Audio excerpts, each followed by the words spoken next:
Dalam nama Bapa dan Putra dan Roh Kudus. Amin. Allah Bapa di surga, puji dan syukur kami panjatkan kehadirat-Mu karena Engkau telah melindungi kami sampai saat hari ini. Sekarang kami akan mulai kembali kegiatan kami, itu mendengarkan firman-Mu dan merenungkan. Lindungilah kami agar kami melaksanakan dengan baik. Nama-Mu ya Tuhan kami puji kini dan sepanjang masa. Amin. Semua Tuhan beserta kita sekarang dan selama-lamanya. Inilah Injil Yesus Kristus menurut Markus, dimuliakanlah Tuhan. Dari situ Yesus berangkat ke daerah Yudea dan ke daerah seberang Sungai Yordan, dan di situ pun orang banyak datang mengerumuni Dia. Dan seperti biasa Ia mengajar mereka pula. Maka datanglah orang-orang Farisi, dan untuk mencoba Yesus mereka bertanya kepadanya, apakah seorang suami diperbolehkan menceraikan istrinya?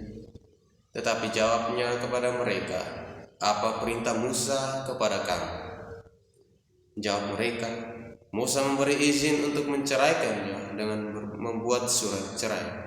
Lalu kata Yesus kepada mereka, justru karena ketegaran hatimu lah, maka Musa menuliskan perintah ini untuk kamu. Sebab pada awal dunia Allah menjadikan mereka laki-laki dan perempuan. Sebab itu laki-laki akan meninggalkan ayahnya dan ibunya dan bersatu dengan istrinya, sehingga keduanya itu menjadi satu daging. Demikianlah mereka bukan lagi dua, melainkan satu. Karena itu, apa yang telah dipersatukan Allah tidak boleh diceraikan manusia. Ketika mereka sudah di rumah, murid-murid itu bertanya pula kepada Yesus tentang hal itu. Lalu katanya kepada mereka, barang siapa menceraikan istrinya, lalu kawin dengan perempuan lain, ia hidup dalam perzinahan terhadap istrinya itu.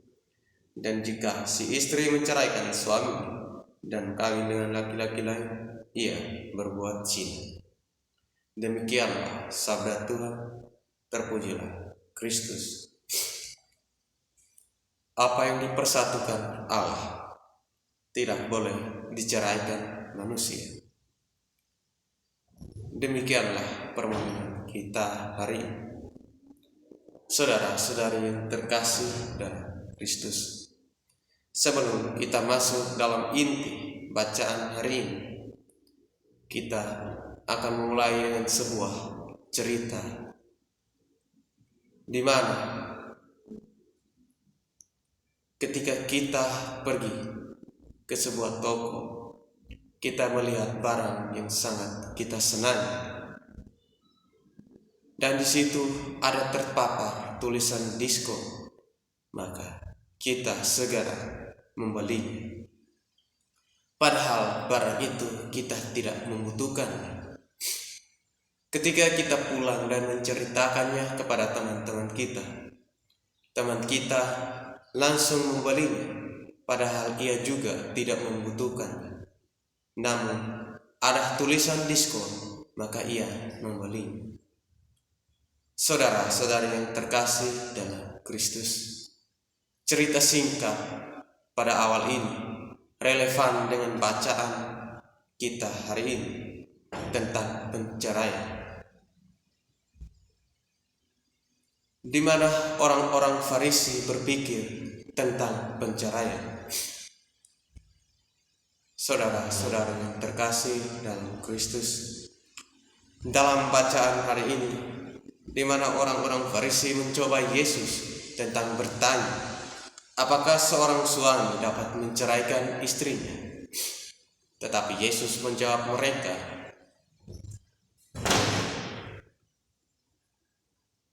apa perintah Musa kepada mereka? Dan mereka pun memberikan jawaban bahwa Musa memberikan izin untuk bercerai, tetapi harus melalui surat cerai. Yesus menjawab mereka kembali, katanya, justru karena ketegaran hatimu lah, maka Musa menuliskan perintah ini untuk kamu.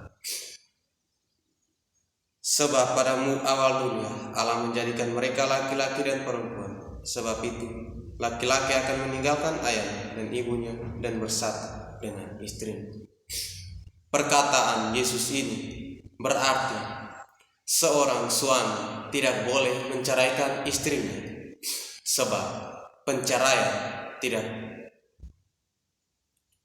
diperbolehkan bagi kita dalam agama kita, umat Katolik. Di dalam umat Katolik, dalam ajaran gereja, jika seorang laki-laki dan perempuan sudah mengingkar janji di depan para imam dan di atas kitab suci dan di hadapan Allah, maka mereka tidak boleh dipisahkan oleh mereka sendiri maupun oleh pihak lain. Sebab apa yang dipersatukan Allah tidak boleh diceraikan oleh manusia. Kita menghubungkan dengan cerita pada awal tadi, di mana ada kata diskon. Perceraian berarti berpikir tentang diskon, di mana seorang laki-laki ketika ia melihat perempuan lain, maka ia akan tergoda dan ia berpikir diskon, yaitu menceraikan istri dan menikah dengan perempuan tersebut, padahal ia tidak perlu melakukannya. Saudara-saudari yang terkasih dalam Kristus,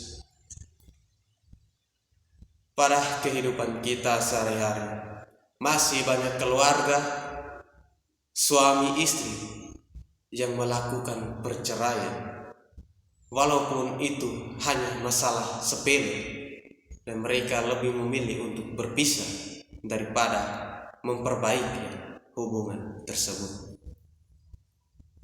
Pernikahan bukanlah permainan.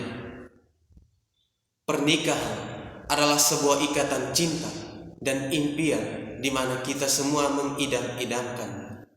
Sebab pernikahan tersebut sudah ditetapkan oleh Allah sendiri. Pernikahan itu adalah sebuah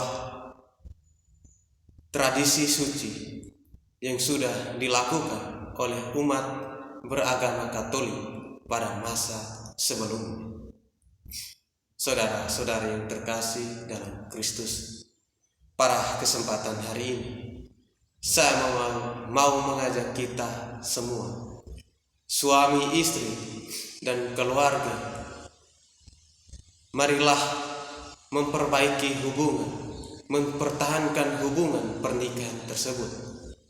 Dan jika ada kesalahpahaman, perbaikilah, jangan mengambil jalan perceraian. Semoga Allah Bapa di surga, kami bersyukur dan berterima kasih kepadamu karena Engkau telah melindungi kami sepanjang kegiatan kami hari ini. Utuslah Roh Kudus-Mu ke atas diri kami masing-masing, dan kami mohon kepadamu ya Tuhan, lindungilah keluarga yang sudah menikah, yang telah mengingkari janji suci di hadapan. Semoga mereka tetap setia dan bahagia dengan pasangan mereka masing-masing. Namamu ya Tuhan kami puji, kini dan sepanjang masa. Amin. Dalam nama Bapa dan Putra dan Roh Kudus.